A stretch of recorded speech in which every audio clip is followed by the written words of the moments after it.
The Ingal posts are rolled at BHP and hot dip galvanised at Industrial Galvanisers at Hexham. Today, Industrial Galvanisers Managing Director Ms Robin Greedy and tube makers Mr Hunter Bint signed an agreement to market the product. The manufacturers see Ingals as a multi-million-dollar business, with contracts already being negotiated with local councils.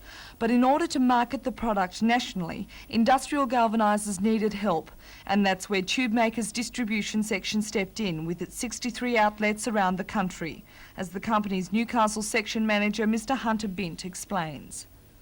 Well, Tube Makers merchandise and sell throughout their outlets in Australia a complex range of products to the councils and to the end-use market that this would go to, and we felt this would enhance our product range. What is the marketing potential of this product? It's very difficult to say, but we say almost unlimited. While ever they build roads, they'll need road signs. Do you see any other uses for them? Eventually we see it used as a light structural component, possibly in fencing and domestic light production.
Keep running and give that to the mayor, will you? Yeah, about 5 times. It had to a message of congratulations from the City of Newcastle, the Mayor of Penrith, on the Council's 24th anniversary. The men whose core symbol is naturally enough the winged messenger Mercury are taking their mistake from all shires they pass through.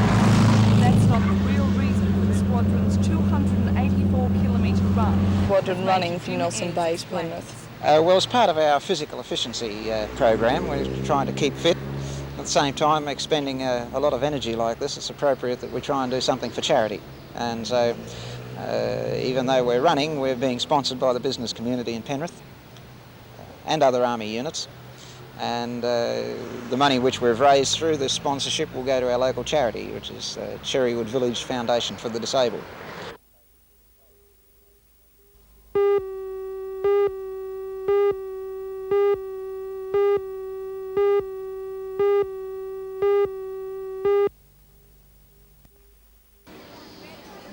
Trade Apprentices scheme, which is organised by the Hunter Development Board, started work on the Belmont North Guides Hall in April.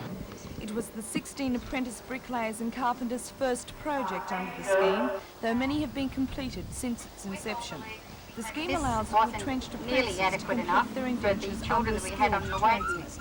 Today saw the opening of the hall in Floraville Street, a new home for Girl Guides and Brownies, as well as proof that the scheme is working. The Hunter Development Board says because of increased demand from both apprentices and community groups, moves are afoot to increase the intake of apprentices. Project Manager Dennis Booker. And the benefit of the scheme is to give them the opportunity to finish their apprenticeship. Are all the projects undertaken community-based? All the projects are community-based. They're from non-profit organisations. They're the projects that we undertake. That is the main criteria of our scheme.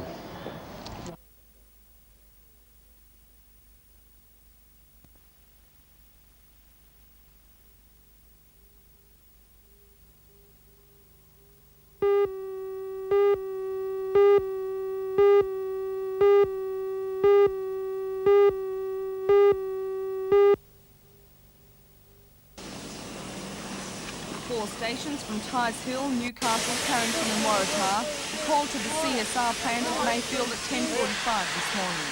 When they arrived, the chimney of a furnace used to convert the highly volatile liquid thermax into vapour was well alight. The first task was to close off the vapour pipe, which heated the plant, and also to ensure that no more thermax made its way into the furnace. Firemen worked vigorously to keep the tanks and pipes cool. At one stage it was feared the furnace would blow, but this was averted by lowering the pressure in the pipes.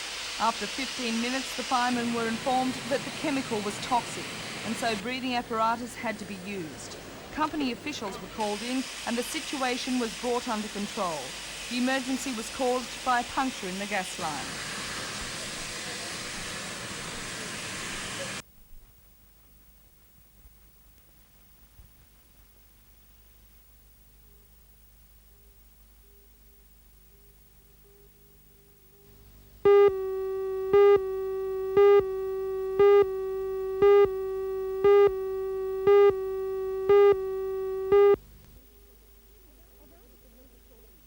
A night at the music hall is clearly designed to give its audiences as carefree and undemanding an evening as possible.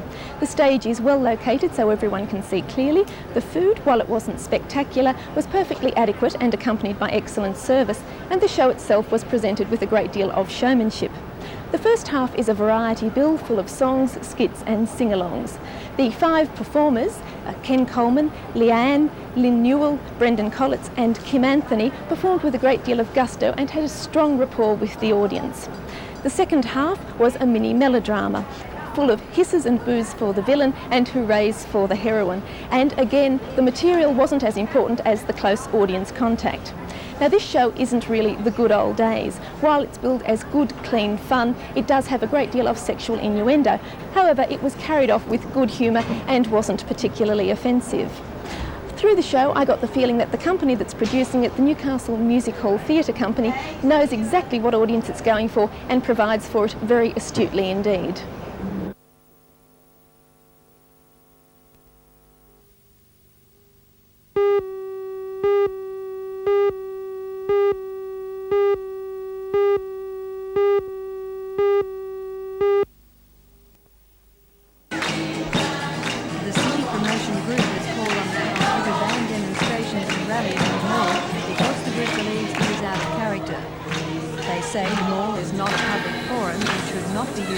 Quote, groups with loudspeakers and microphones who offend shoppers and retailers with bad language. The group has also called the City Council irresponsible in allowing certain organisations to hold demonstrations. The issue will be raised in tonight's council meeting. Felt that the rallies that have been held in the mall the last couple of Saturdays are not helping that area at all. We're very concerned that these will continue in the future, and we feel with the money that's been spent on that mall, over $500,000 in the last couple of years, that we are totally against any rallies, political or any other nature. And I'm sure that our customers don't want to come to that area and listen to these noisy rallies that have been going on, especially over the last 2 Saturdays.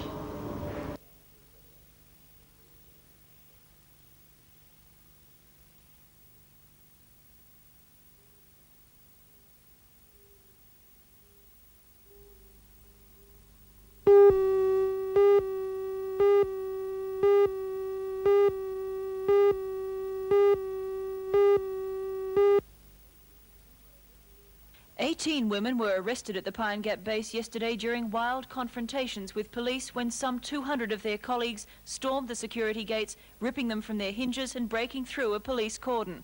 It was during a late session of Alice Springs Court last night that the allegations were made. One woman who came before the court said she couldn't stand up to make her statement because she'd just been brutalised. Her hands had been forced up behind her back and a policeman's arm thrown tightly around her neck in an attempt to make her submit to fingerprinting. Cynthia Shannon told Magistrate Dennis Barrett that paper had been stuffed in her mouth to stop her crying out. Other women told of thumbscrew-like instruments being used on them and police threatening strong tactics to get fingerprints. One of the women went through terror. I found out later, I was with her later, and she was put in a machine. They put a screw on her thumb and she felt that she was going to get her fingers ripped off. Early this afternoon, police called a media conference to refute the allegations. The women had behaved appallingly while in custody, they said, scrawling graffiti on cell walls and abusing officers. Assistant Commissioner Bill Goodigaber said the fingerprints were considered necessary for identification and police used reasonable force to get them. The allegations are not correct. In fact, they're completely false, and they've been made, no doubt, to discredit police.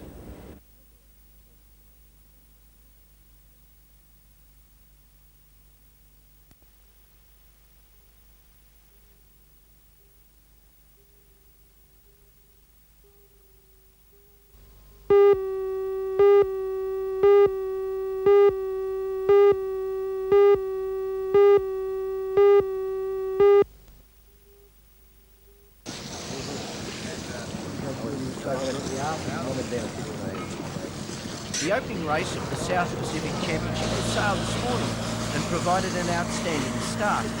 The New Zealand yacht Leisana just edged across the line early and was forced to go round the mark a second time. Female on the crew, a couple of females.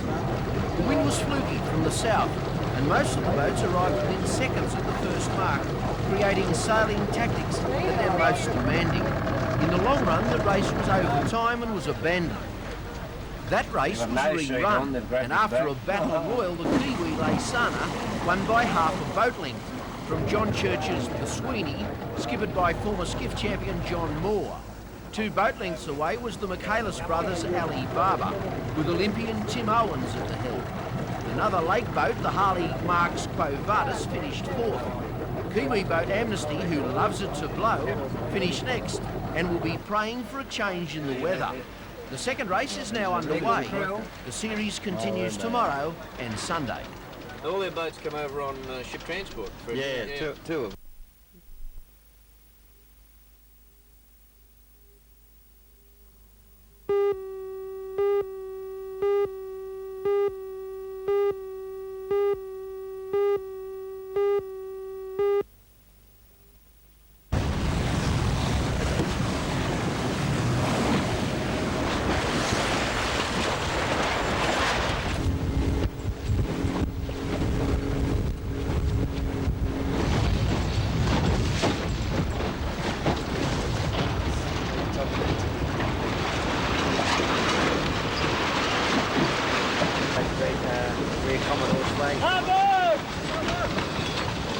Yeah? Coming up around the mark now.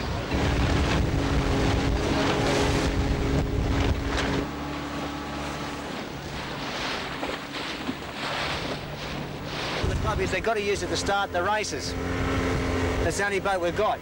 And if you don't start the races, you know, these events wouldn't get started, see? Dancing Mouse. Sydney Road.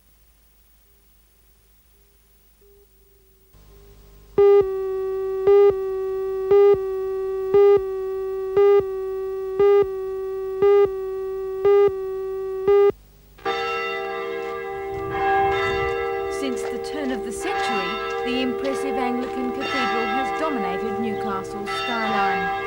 The first section of the cathedral was dedicated on the 21st of November in 1902. Over the years, further additions were made, and in 1979 the building was completed when the towering transepts were raised to their full height. But the cathedral could not be consecrated until it was debt-free. Today, about 1,000 people witness that long awaited consecration. Clergymen from all over New South Wales took part in the service conducted by Bishop Holland. Lord Bishop of Newcastle, do by virtue of our office, ordinary and episcopal authority, consecrate the said cathedral, Church of Christ the King at Newcastle, in the parish of Newcastle. And we do openly Consecration, Bishop Holland anointed the cathedral walls with oil and lit 14 candles, symbolising the stations of the cross. Almighty and ever-living God, we your unworthy items, saving and reserving to ourselves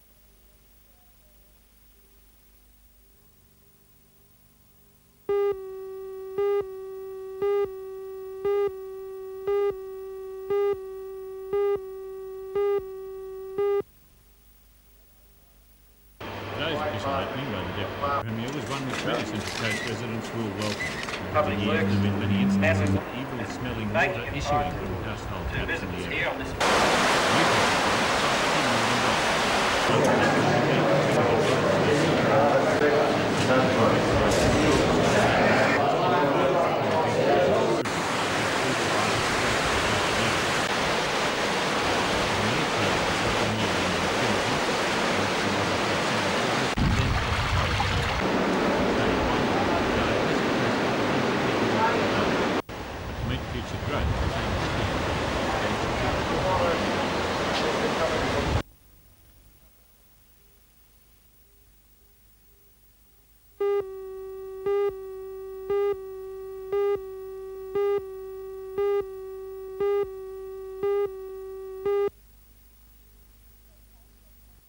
They claim the alternative backup service of divertophone to the Montrose Centre in Sydney is inadequate because of the councillor's lack of local knowledge and the unavoidable delay which occurs when the call is being transferred from Newcastle to Sydney. And in a crisis situation, they say, this just isn't good enough. The Minister for Youth and Community Services, Mr Frank Walker, says the centre will be replaced by a better unit as part of the statewide plan to employ 40 specialist staff and 200 additional staff. Earlier this year, the Kia Daycare Centre, which offered support for underprivileged families, was closed because of the lack of staff and funds. And the President of the Foster Care Association, Mrs Carol Darcy, says the closure of the crisis centre is the last straw. We're just concerned that it won't be as effective as the Minister is saying, that some of the children or the people involved won't know where the centre is at and what's going to happen, you know, when they ring in, and where will they ring?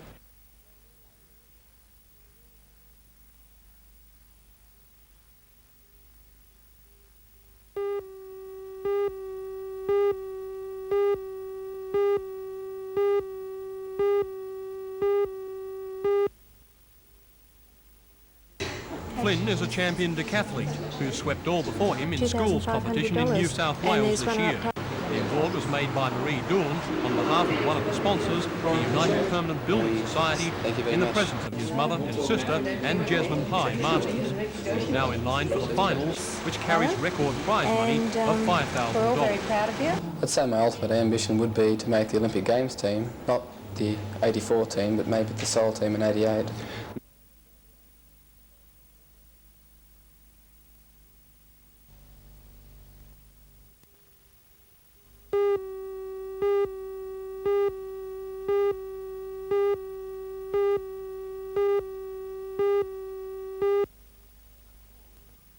A small ceremony was held this afternoon, attended by the pre-apprenticeship trainees, their families and friends, officials of the Housing Commission and representatives of Belmont Town. 14 carpentry and joinery students pulled their efforts to produce the two cottages in the Frank Drive.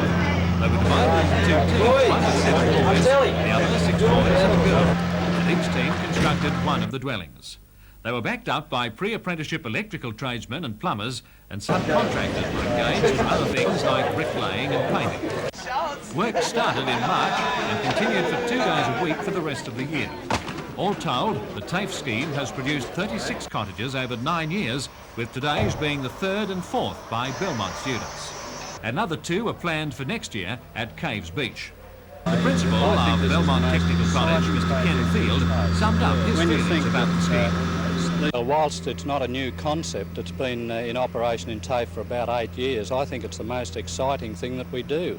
The boys are no longer building models in a workshop and then throwing them in the garbage tin at the end of the day. They come out here and they build on it day by day, week by week, month by month until this comes up.